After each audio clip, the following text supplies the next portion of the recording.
Welcome to Muckrakers, where we dig through the latest happenings around so-called AI. In each episode, we highlight recent events, contextualize the most important ones, and try to separate muck from meaning. I'm your host, Jacob Hames, and joining me is my co-host, Igor Kropchuk. Thanks, Jacob. This week we're talking about porn. I, I mean, yeah, yes. I guess so. That's, yeah. So more specifically, recently-ish, Sam Altman tweeted, well, it started with, "We made ChatGPT pretty restrictive to make sure we were being careful with mental health issues." Um, and then it continues, of course, I don't agree with that statement, but let's carry on. Later on, it says, "Now that we have been able to mitigate the serious mental health issues and have new tools, we are going to be able to safely relax the restrictions in most cases." Um, and then it continued on a little bit more. But essentially, what this means is, since we have, I guess, seemingly resolved this issue in the eyes of Sam Altman, despite the fact that that's definitely not the case from the many mental health uh, experts that he's worked with. Now the gloves get to come off. Now we get to really start doing like just the dumbest shit, and really morally like not okay stuff. So let's start serving porn. Fuck it, why not? Right? And for the insurance nerds out there, the Google terms, if you want to have like the fancy jargon for this, is risk compensation and moral hazard. The idea that if you have some safeguards that allows you to go faster, like ignoring a red light because you're wearing a helmet. And we can all agree that's a splendid idea if you're running $1 billion company.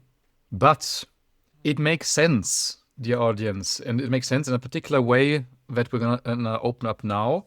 Because I would argue this is just one more sign of a vibe shift we had already talked about in previous episodes, and actually like a quite sizable kind of like size of that shift that is big enough to justify calling this a new phase of a bubble. Yeah. I mean, and so really, it leads back to like this is pretty disappointing, right? Like to the public, to how it's been presented. We were being told, like we're gonna cure cancer, we're gonna solve anti-aging, we're going to have 90% of code written by AI, and that just isn't what we're getting.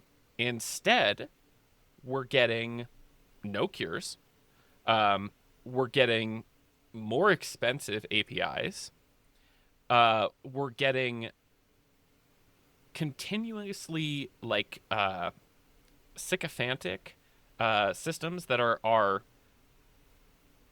optimizing for our engagement, and also on top of that, porn. Of course, porn. Why not porn?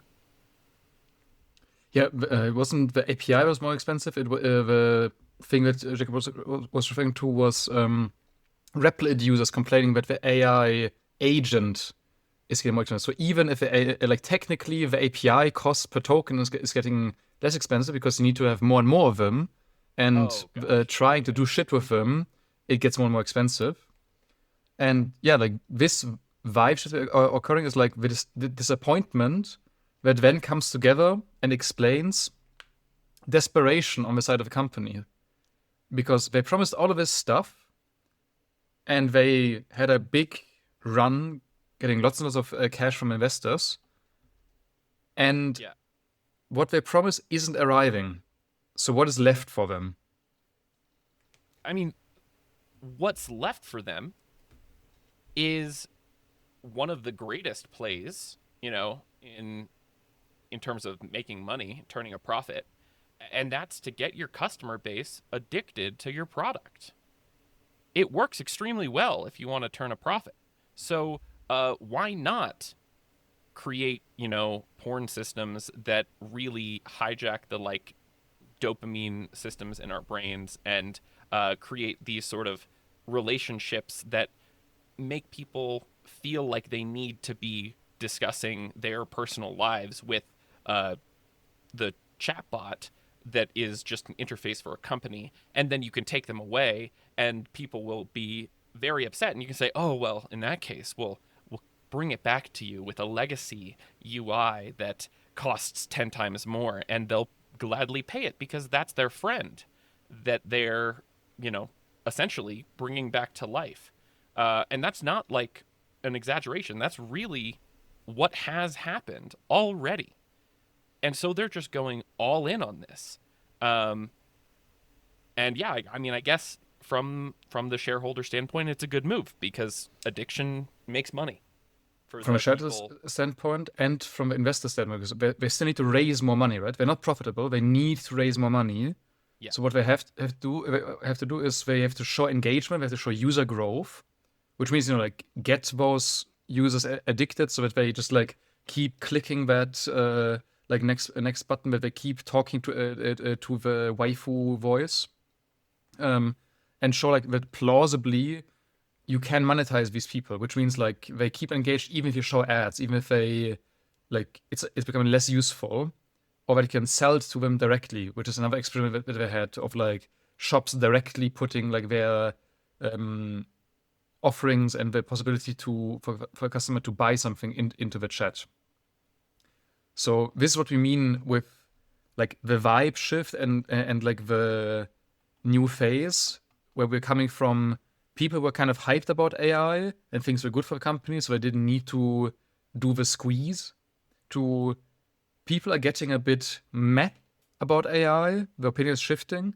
So now we have to kind of like rush out and normalize the shitty stuff while there's enough goodwill to burn. yeah, and this isn't just anecdotes, right? Like this isn't, for example, the video I saw the other day that was like someone calling out the big tech bro people as like libertarian psychopathic man babies, right? Like this isn't just that video. Although it went viral and I saw it because like that's a sentiment that people I like agree with, right? I Um agree with that sentiment. I like oh yeah. as a more or less libertarian tech bro, but just of a different type. I fully agree with that sentiment. I calling calling yourself a libertarian tech bro is like very misleading. Is technically correct. It's the best type of correct. If you look up a definition of libertarian, then I am technically a libertarian.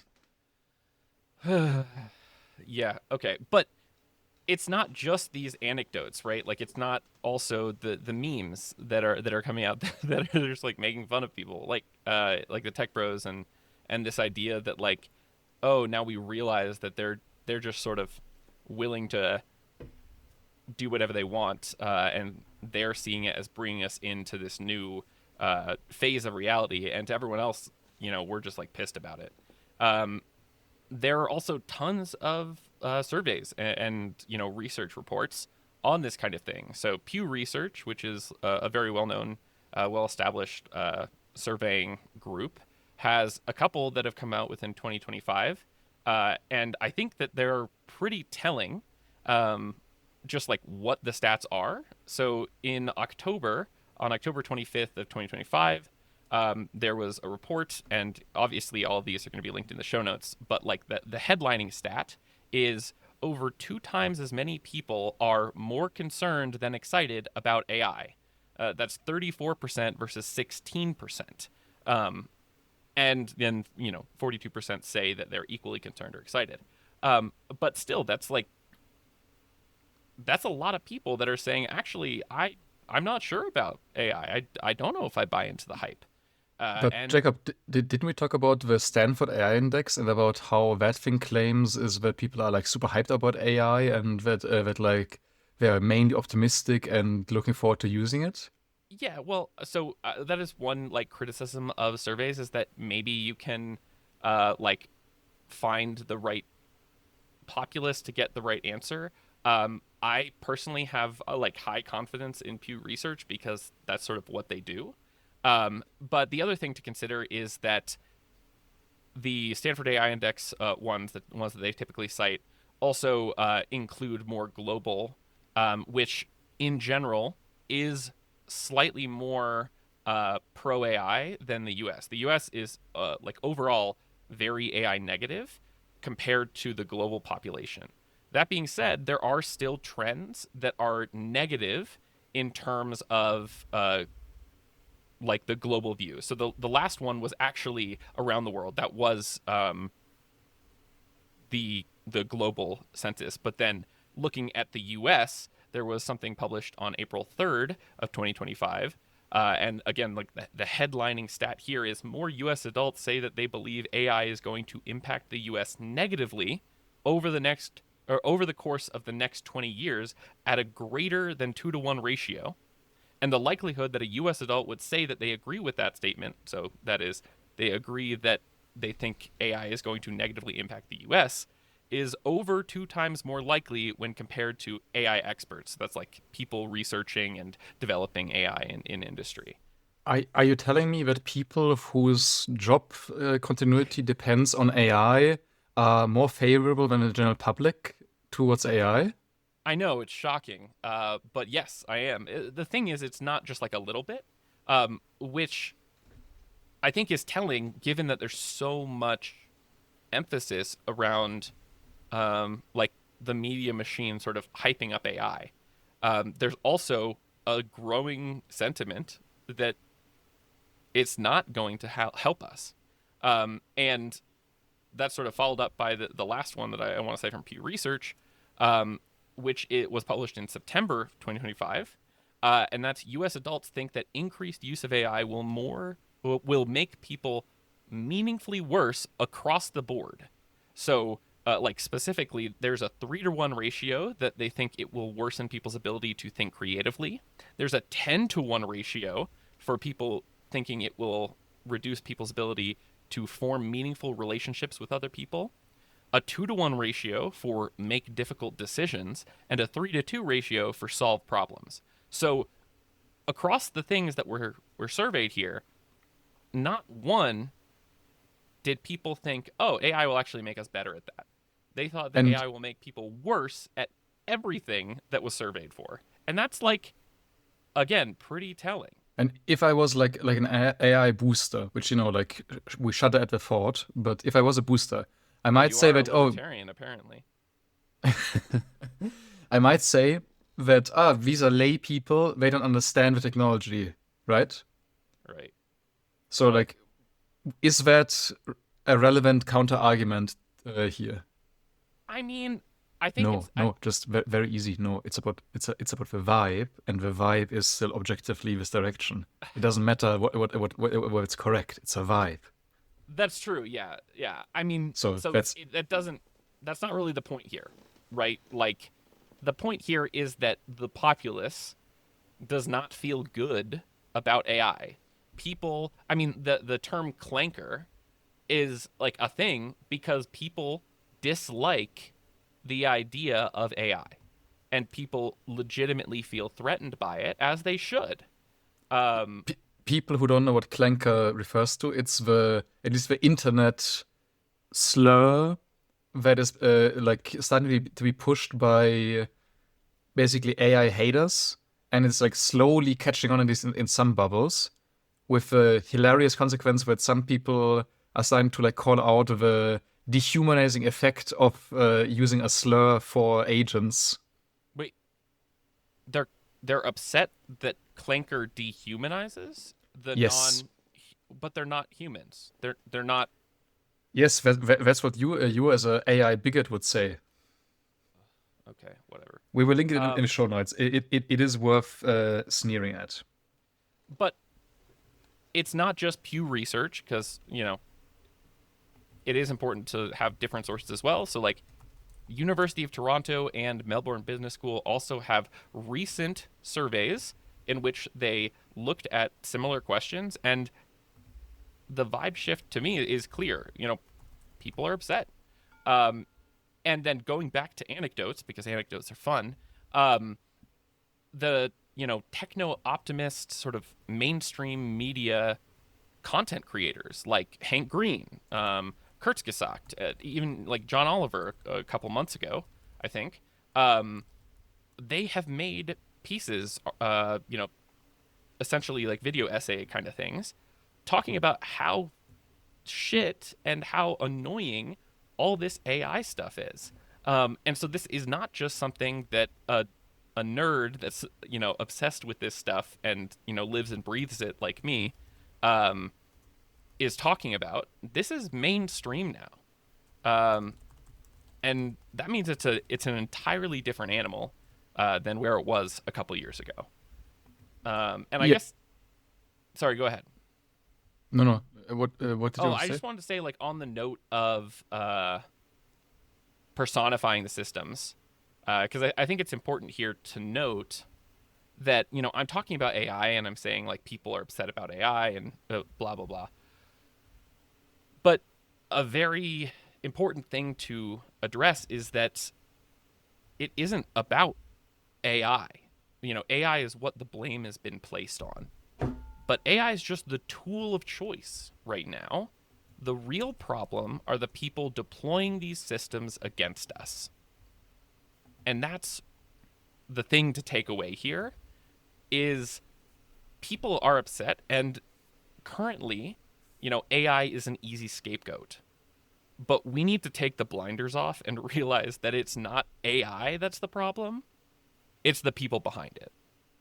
So that's like your only problem like with the service as a person with an agenda behind the podcast. Obviously, like the negative vibes is good. You would just want that people transfer this onto the CEOs and the investors behind it. Yes. I think that is. I mean, I think that's really important because we will continue to be led astray if they can dangle that carrot of like, oh, you can destroy this thing that you don't like, and then we'll do whatever they want to destroy that thing. And then we'll just be stuck in the same rat race. That's not the solution here. Yeah. There's something to be said about historical awareness that you're hinting at. Yes, I think that's important. But I think it's also important to understand, okay, like why specifically people are getting mad, at least at the AI systems. And I would say it's like Like, why now, one, basically, is what you're saying? yes, why not before? Because like before AI wasn't working and now it's not working. And like all of the stuff that what we're talking about now, it's like the services are new, but the addictiveness, the shittiness, all of that stuff has been around for a while. And I would argue it's like two things that has hit the mainstream conscious that is starting to get people to react. And it's as usually the economy is stupid, as in there's two The effects. economy is stupid. I agree. No, economy is stupid. It's like a political term, but like, why do people lose elections? It's always the economy is stupid. Like, why do people right now have like low favorability rating? It's because economy ain't going that well, and like inflation is high. It's like a meme in it's U.S. politics. Well, I also think the economy is stupid. I'd like to go on the record to say that. I don't think the economy is stupid, but I am a libertarian apparently. Apparently. Again, back to the point. Why is it the economy? Because there's two things that is affecting people. One, AI is ruining the economy for everyday people, and two, AI is breaking your shit. And I Okay, think what do you mean? Like, so in terms of like AI is ruining the economy for everyday people, I get that one. So like that's the do you want to idea. elaborate for the audience if you get it? Yeah. So I think, and I guess correct me if I'm wrong, if I'm like picking up something different here. But currently, when we look at, especially in the U.S., the investment that's happening, the speculation, it's all tied around AI. It's vastly centered on AI, and that is at the expense of other industries. And so Like, what's happening? Sorry, go ahead. no, no, no. So what's happening? So what's happening is that people are losing their jobs and people are being paid less because all of the money is going towards AI stuff, which is not where everybody works. And that is a problem, not just in the long term for like the US has tied its like the value of the dollar to AI's success, which, if you know anything about my stance here, that doesn't bode well. Um, but also like it's having immediate negative impact on a Yeah, lot of people. yeah, you got it in one, and to make this concrete with numbers, there was a study by Harvard economists that estimated that if you deduct data center spending, Mm-hmm. then GDP growth in the first half of 2025 would have been 0.1%. So barely avoiding a recession, like more or less like zero growth. The only like investment and growth happened because of data center build up and spending. Mm. So But then what's the second one? You said like, oh, what was like AI is breaking my shit? What do you mean by that? so the aforementioned data center build up not only hides the recession and is therefore like popular with politicians, but not so popular with most people, because like, not everyone works in construction, not everybody works in making data centers, but people still feel the effect of the lack in other investment. Like if there had been more investment in like coffee shops, people would be able to get a job as a barrister. If there was more investment in like normal real estate, then you're like your normal like plumber and whatever craftsperson would be employed. This is all highly specialized and concentrated. But once it's built, it needs power.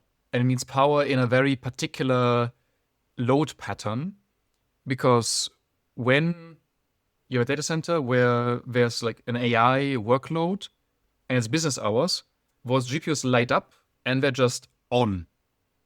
And then people go to lunch and they go off. And then like it might peak up and up. It's always all of them on. Normally you have like many different data centers, and each node in every data center has a little bit of a peaky load, but on average it's kind of flat. So that means the data center puts much less strain on the grid around it, and the like grid quality, so like the stability of the frequency and the shock waves of electricity that go through the grid are much slower. Okay, so getting back to like the non-nerd land, um, what you're saying is the way that data centers use power is very like on off. So it's like surge of power is needed and then it sits, and then surge of power is needed and then it sits, and that pattern is bad for appliances and is bad for like the infrastructure we have. Is that correct? And it switches on and off as well, but it's always like massive surge, massive drop, massive surge, massive drop, instead of having like gradients. And that sends shockwaves through the grid, which then need to be compensated by other appliances, by the power supply of your fridge, of your laptop, of whatever, and that puts stress on those appliances. So there's a very real possibility that like your fridge will fail like a year earlier than it would have otherwise if you live next to a place that has this type of like load pattern. And that's like independently of a more like immediate term of like your electricity price rises, your water price rises because the data center is guzzling it all up. Yeah. I mean, and to be fair, like there are like good arguments and like bad arguments here. The water argument is, I would say, more shaky. There still is some salience to it, but like the energy part is like certain. It is using energy. It is using energy in that way, and the amount of energy that it's using is going to cause energy prices, and already has caused energy prices to go up. Um, I mean, that's why they're also investing into like new power centers, nuclear power centers, like putting old nuclear power centers back online. Like the Grok data center was running off like gas turbines, of like mobile gas turbines with like horrible efficiency ratings for weeks. I'm not sure if they're actually off that at this point. So like power is like a big bottleneck.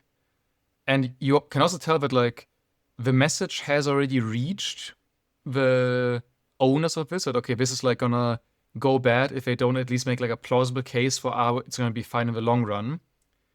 Because they're now pushing this idea of star cloud, data center in space. And I did the math on this. We will actually link my little Monte Carlo estimation on how stupid this idea is. And I'm happy to be corrected if people want to email in and tell me that I'm wrong. But in my estimate, you have like a distribution between 10 million to 250 million. So it's like really uncertain, but like the lower margin is like 10 million per 8 GPU node that you shoot up into like a low Earth orbit. Okay. 10 million per DJX, which costs at I think at this point 250k, 500k on Earth, and that's like for a single node. And the clusters that you need have like hundreds and thousands of these things.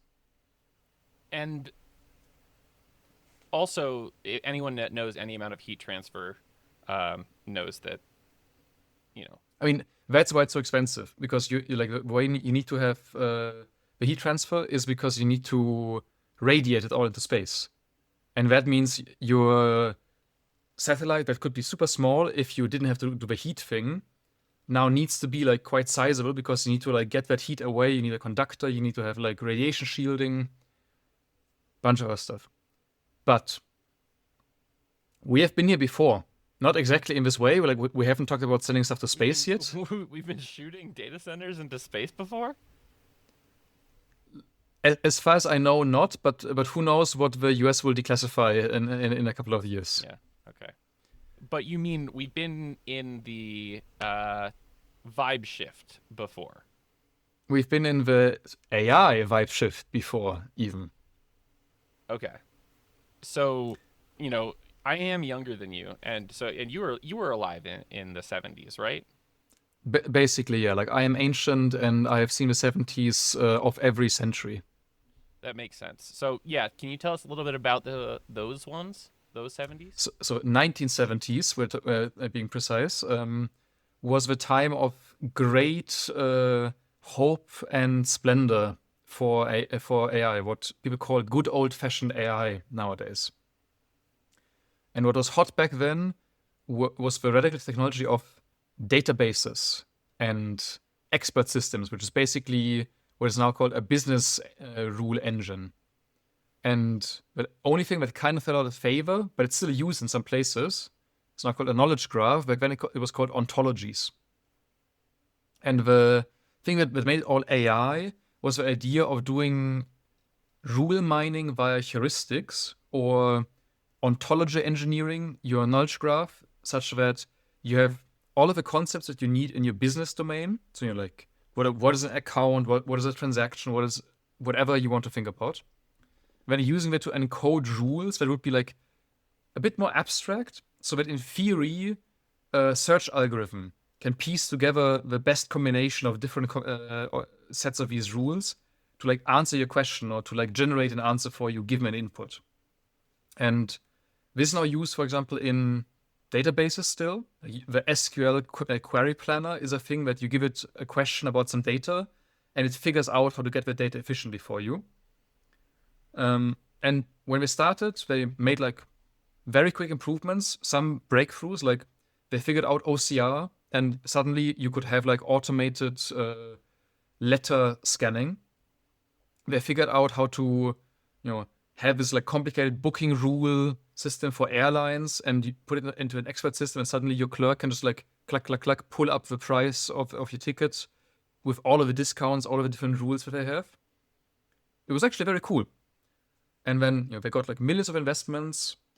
Some governments invested billions into like special machines and special research programs to boost all of this. And we're gonna like link like a pamphlet I found of like hopeful things that it has been difficult to fully deliver on the big promises, but because progress has been so rapid in the last 5 years. Surely, in 5 to 10 years, they will have figured it out, and like all of the promise will have been delivered.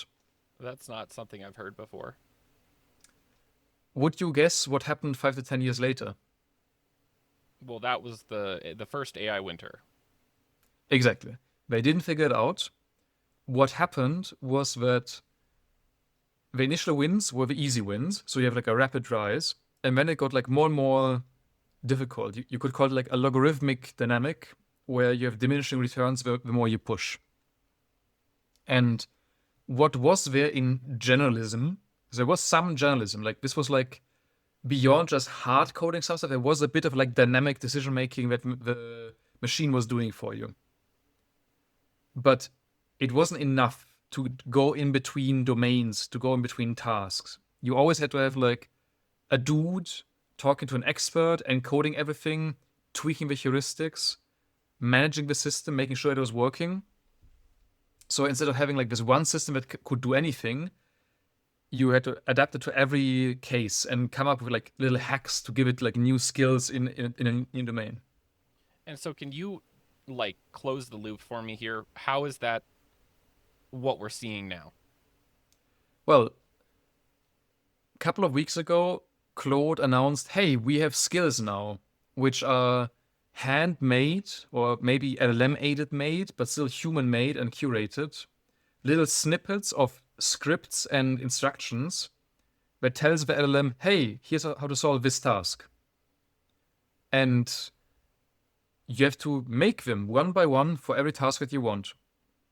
Before we had tools, we had MCPs, they're all part of the same idea. The reason why they're doing that is because no matter how hard you try, it's just not going to get some stuff. So instead, they just brute force it and make it for you. If you look at the curves of all of the benchmarks, all of the evaluation, all of the metrics, it's all slowing down. It's following what you could call a logarithmic dynamic, where just adding more and more pre-trained data used to be the be-all end-all, and then it wasn't. We talked about that in our rambling episode. The rambling, so like reasoning for the boosters, was supposed to be the be-all end-all, and now there's like papers that came out that show that there's trade-offs, that the more you ramble, the more you are likely to hallucinate. Mm-hmm.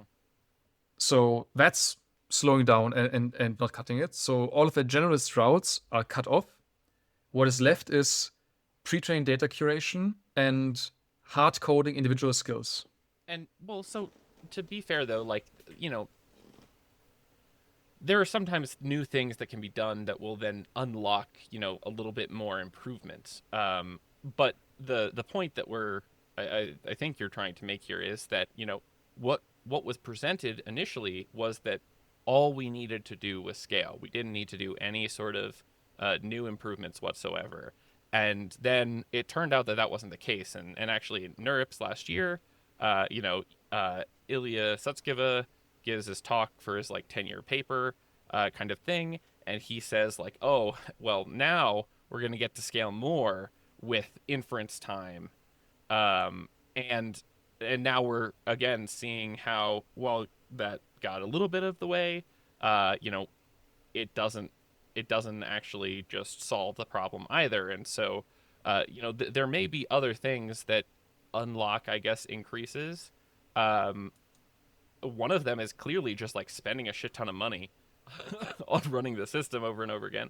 But that's not like what was presented initially, right? I mean, like, it's what was presented. What was presented originally was scale up. Not only can it get us there, it's also gonna be able to get us there in like a reasonable amount of scale up. Yeah. And now we're at, Sam Altman talks about 1.4 trillion in data center spend and making like $300 billion commitments. And it's still unusable for anything that is a non-boilerplate if you don't do massive amounts of hand holding. And as soon as you go outside of a domain where it was trained in, or where it has a skill, or where you fine-tuned it, it breaks down. Like fine-tuning is having a massive resurgence because it's much cheaper to take gamma and fine-tune it if you have the data than to try to like wrangle a system out of the foundation models because they are not adapted to your use case. Yeah. And the bigger takeaway is that there was an AI winter, but we still use databases, we still use knowledge graphs, we still use all of this stuff. It's just that it's just technology now.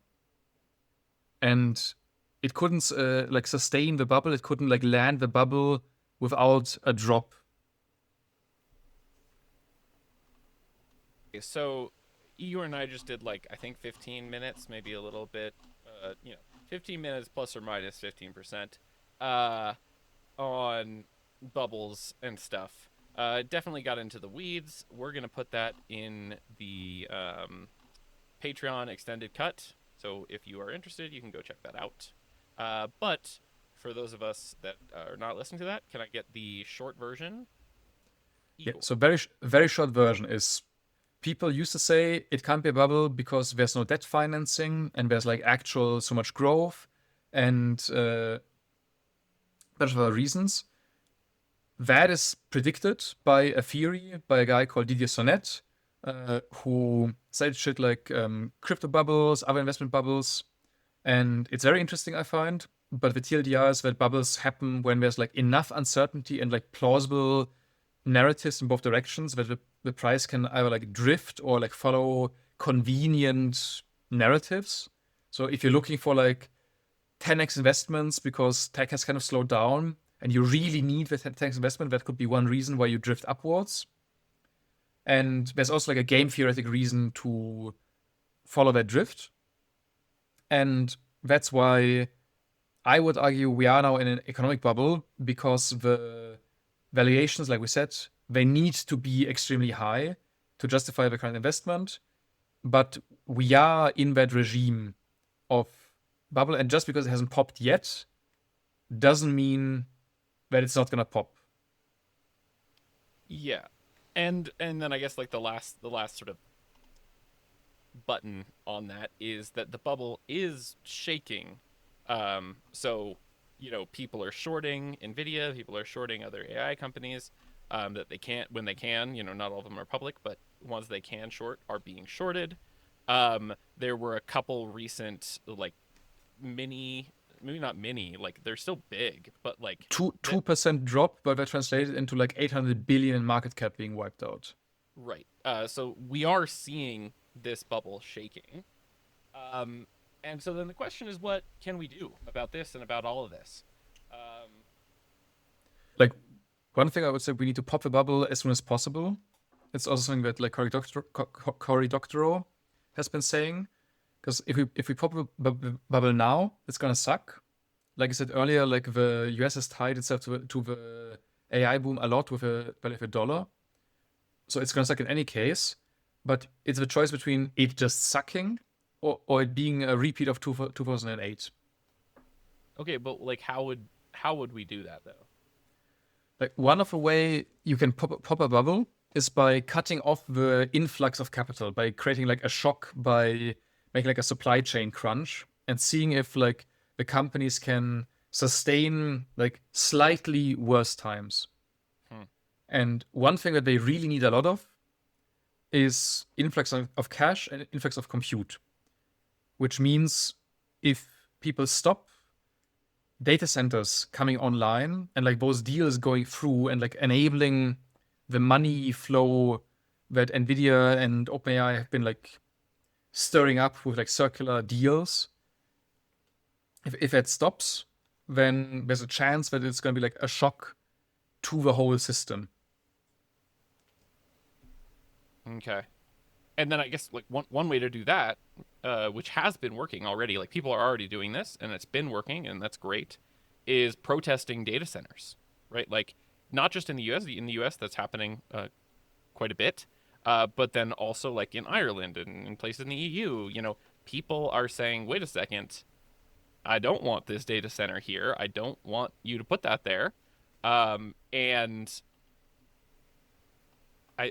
the Data Center Watch, which is a more recent like reporting group that's specifically looking at this issue, has said that there are 600 or 64 billion dollars of data center projects have been blocked or delayed buy this kind of grassroots, uh, not in my backyard, so to speak, like data center protesting.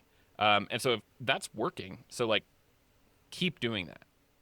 It has been working so well that Meta is now running pro data center ads about quaint rural towns and talking about the job creation that it will do. And of course, they're being called out on already. The other thing that is worth mentioning, like calling representatives, so not just protesting, but just like calling whoever you can call, be it like your representative or your financial representative, to not invest into AI opportunities. So as soon as OpenAI goes public, they're gonna like try to get people to invest into them via like 401ks, and like you should not do that probably. Actually, I need to be so, like, you can do that if you want to gamble on it, but if you want to stop the bubble, then you should not do that. Like financial advice wise, you might make a shit ton of money if you can ride the bubble, but it's gonna be super risky. So just like to not get sued for giving bad financial advice, like I should like qualify that statement. Well, I mean, also, we're not financial advisors, we're not legal advisors, we're not healthcare providers or advisors. Like, do whatever the fuck you want. I mean, we are saying our opinion. Like, I want to like not hide behind the disclaimer. Like, the not investing in OpenAI is a statement. It's not necessarily a good investment. Sure. Yeah.